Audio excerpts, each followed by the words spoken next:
Am I the asshole for throwing out my wife's friends at 4 a.m.?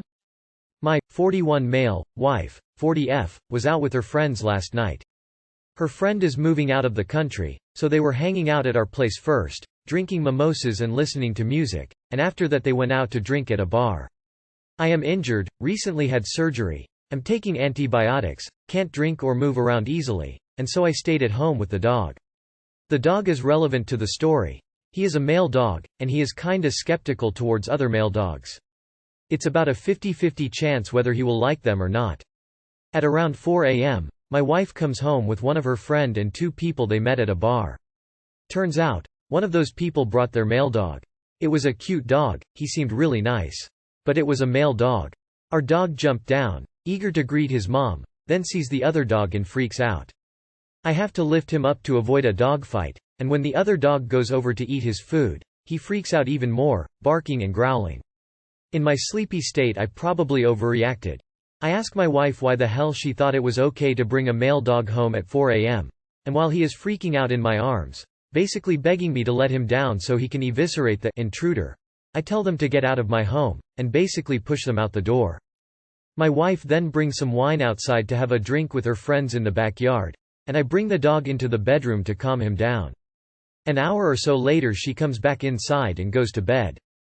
The next morning she tells me her friends were worried about her after my reaction, and that the dogs would have been fine. My dog was literally snarling at the other dog while I was holding him.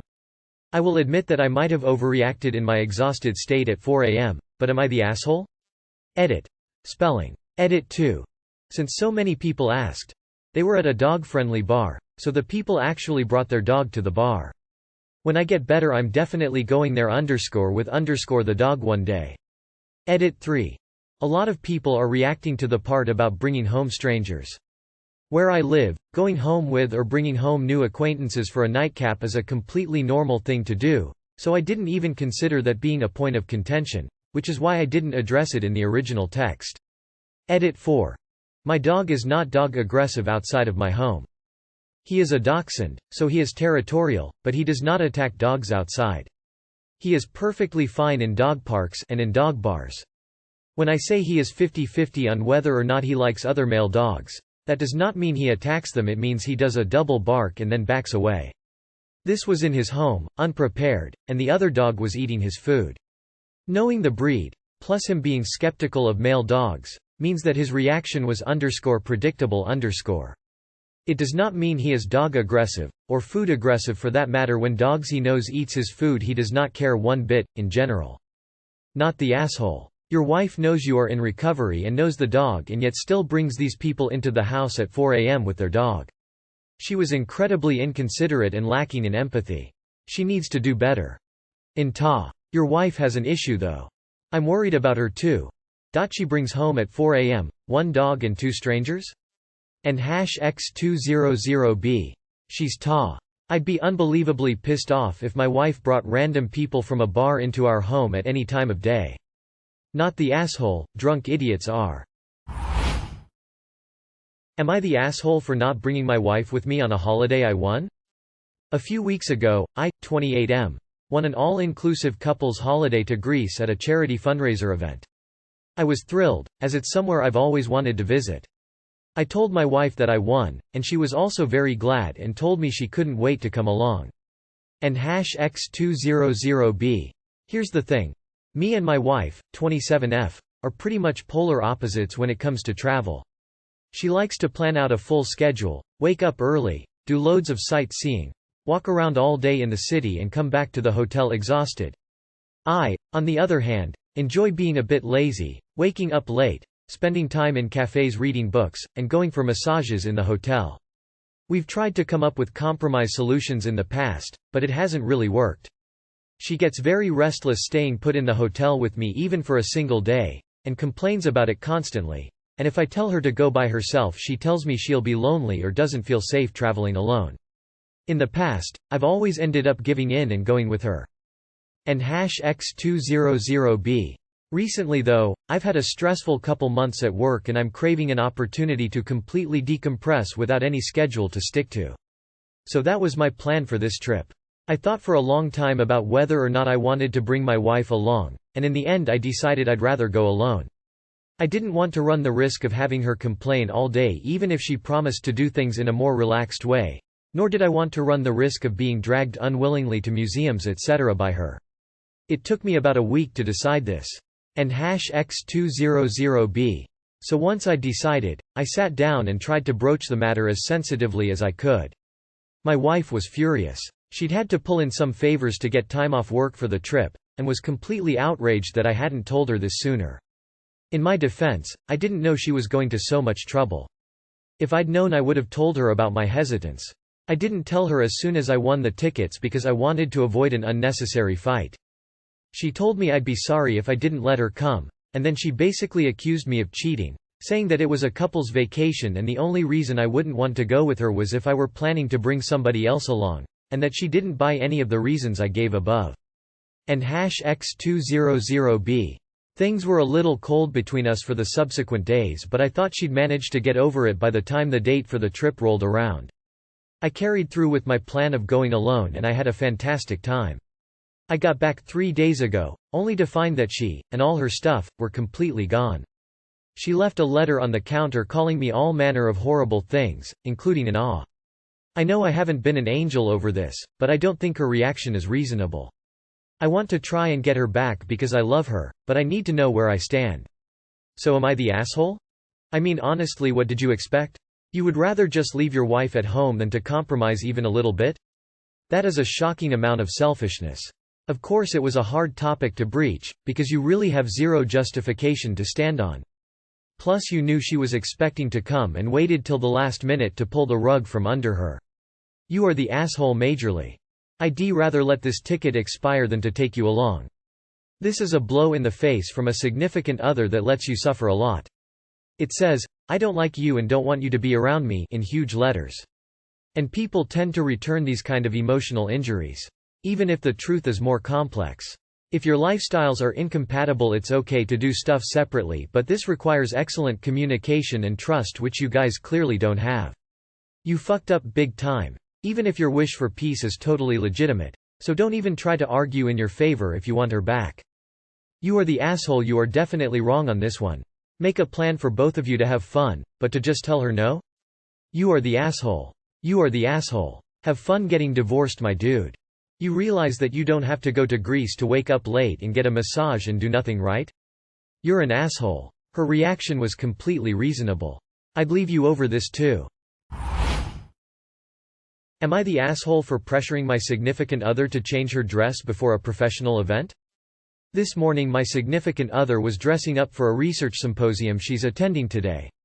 The one in which her senior class presented their research took place on Monday, but this time around it is the underclassmen who are presenting their research. On Monday, the seniors were instructed to dress in business casual, but today there was no explicit dress code for those just attending the event. Given this is still a professional academic event, I expected the norm to still be business casual. My significant other went with a dress that looked very much like this, but a much brighter yellow, and sleeves that only went to mid-forearm. I told her that maybe she shouldn't wear this dress and go with something business casual instead, to which she insisted that this was business casual.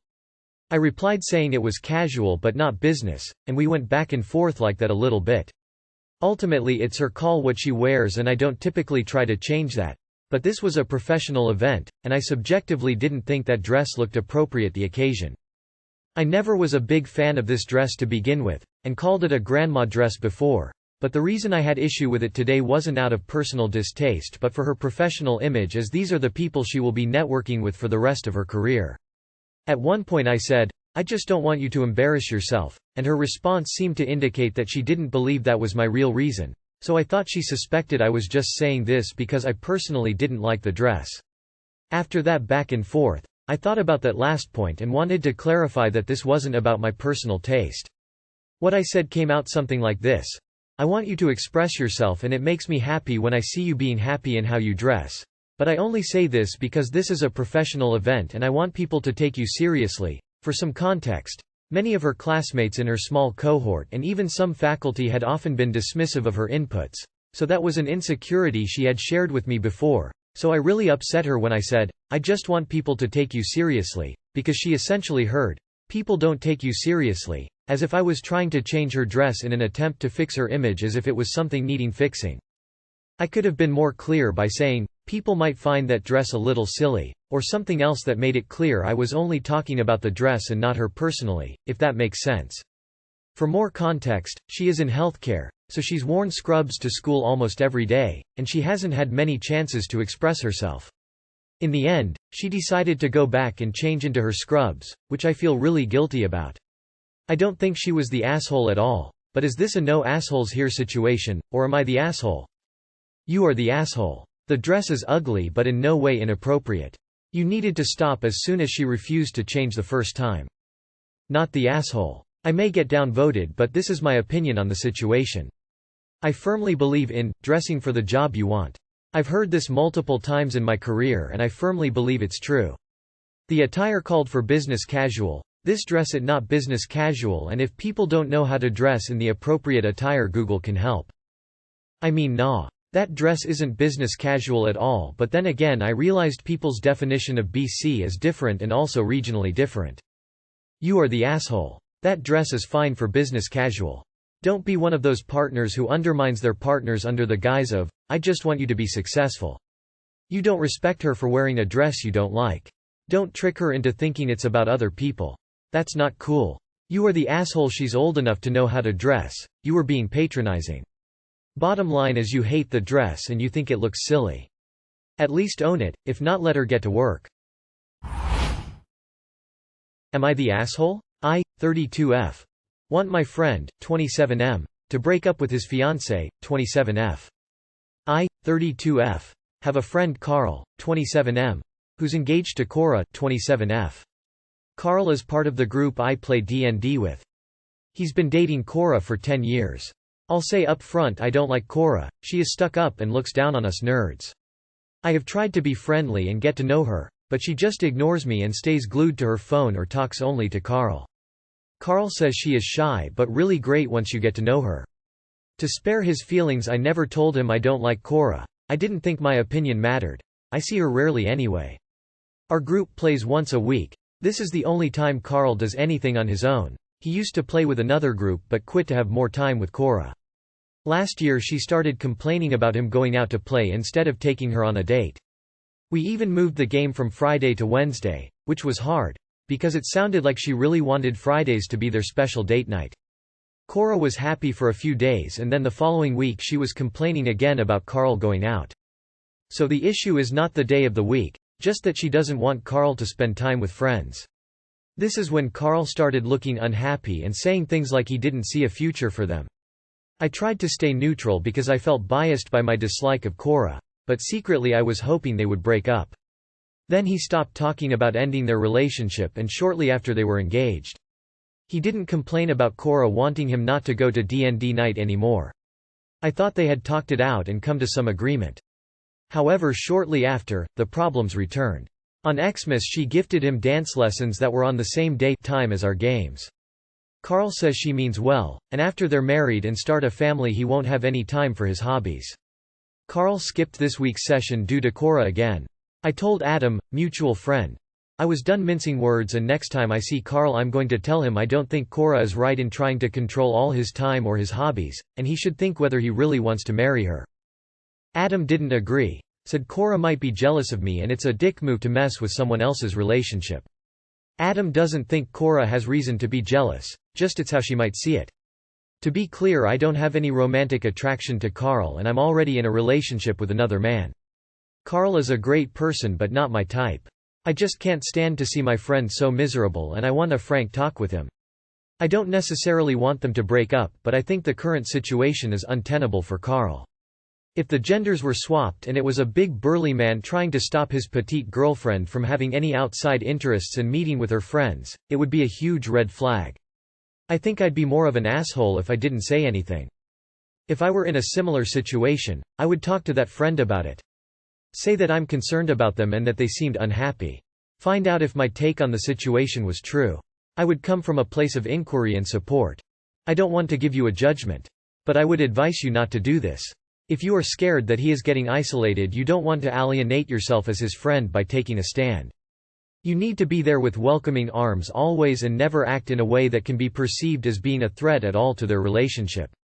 That way you will make it harder for her to isolate him. And even if he stops showing up, make sure he always knows he is welcome back if the day comes where he wakes up and realizes that she is not good for him. Carl says she means well, and after they're married and start a family he won't have any time for his hobbies.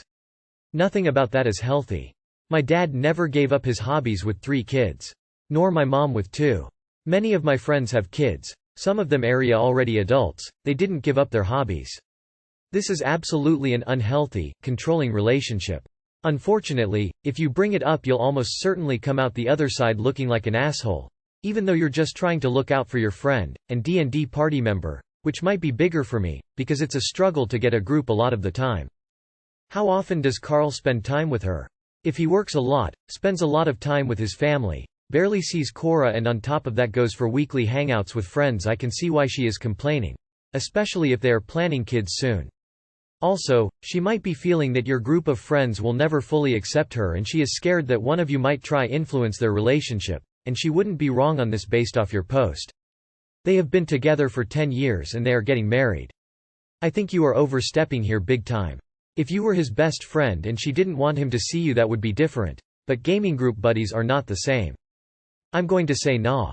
You have legitimate concerns for your friend, though I don't think framing them as, I think you should break up for your fiancé, is going to be helpful. You've clearly identified patterns of concerning behavior in his partner, and he expressed serious worries before suddenly preparing to commit himself to her for life. I don't think you'd be the asshole for talking to him.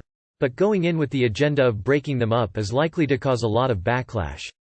I'd start a conversation by telling him you have some concerns and that you wanted to talk to him about them to hear his side of things, because as an outsider you know you don't have the full story. Then go from there.